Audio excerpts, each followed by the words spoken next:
How's it going, everyone? So in this one, we're going to look at another top 30 visit for the Packers and defensive lineman Christian Boyd. So Boyd comes out of Northern Iowa and is currently the 15th best defensive lineman in the consensus draft board and is ranked 141st overall out of all the players. This is the highest he's been graded thus far. He's kind of been moving up the draft ranks this offseason, especially after his pro day. He was not invited to the combine, and unfortunately, before his pro day, he also did tweak his hamstring. So for his measurables, he does come in at 6'2" and 329 pounds. Unfortunately, during his pro day, he wasn't able to participate in a lot of drills, but he was able to participate in one important drill, which was the bench press, and he ended up doing 38 reps of the bench press, which overall, if you look at it for the entire NFL combine and not just defensive linemen, he beat all the defensive linemen and came in first, with the next person behind him being Jordan Jefferson at 34 reps. But out of everyone, he came in second, with only one player passing him in Bew Limmer, center, who had 39 reps. So definitely an impressive showing to produce that many reps during his pro day. And that kind of put him further on a lot of teams' radar, especially after his performance at the East-West Shrine Bowl, where he earned practice player honors during that segment. So he's been having a pretty good offseason and increasing his draft stock. So moving on to PFF and all their grades. So he did end up playing 5 years at Northern Iowa. So in his first year, he earned a 80.4 defensive grade, as long with an 80.4 run defensive grade and a 64.7 pass rushing grade. He had 1 sack, 3 hurries, and 16 tackles, and he only played about 236 snaps, so he wasn't a full-time starter for them. Then in his second year, snaps slightly increased and played 292 snaps, earned an 84.9 defensive grade, an 83.8 run defensive grade, and a 72.9 pass rushing grade. Ended up having 6 sacks and 10 hurries in that year, and also contributed 19 tackles. Then in his third year, slowly increasing how many snaps he plays, increased to 329, and this was kind of his worst year out of all 5 years. Had a 67.6 defensive grade, 75.9 run defensive grade, and a 57.4 pass rushing grade. Had 3 sacks, 5 hurries, and 10 tackles.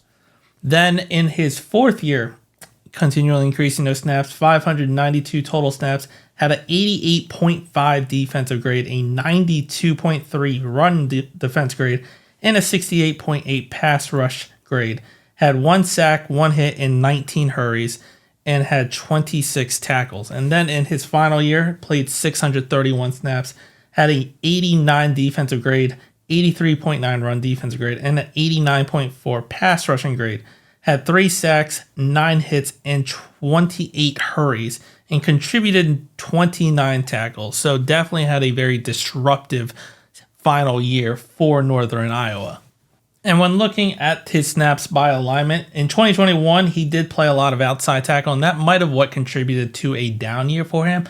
But when kicked back in and pretty much played amongst all the interior side in the A-gap and B-gap, he split snaps pretty evenly and produced very well there. So he's probably not an outside guy and just mainly an interior guy based off this.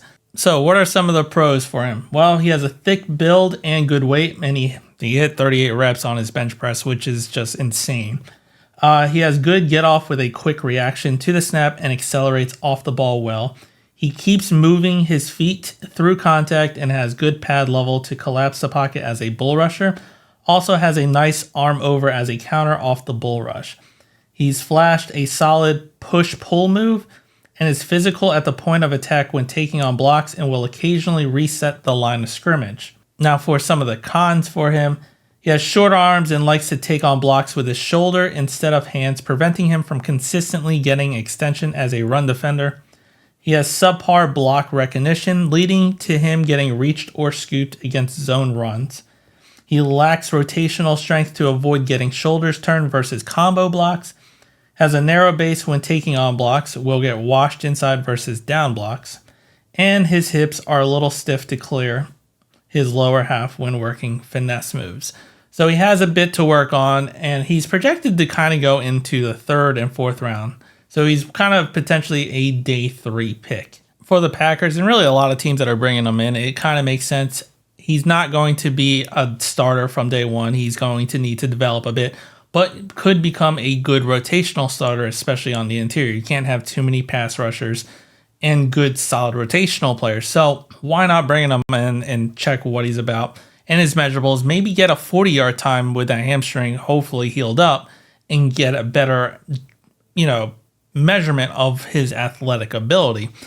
And he's a late day 3 pick, potentially early day 3 pick, but a day 3 pick probably.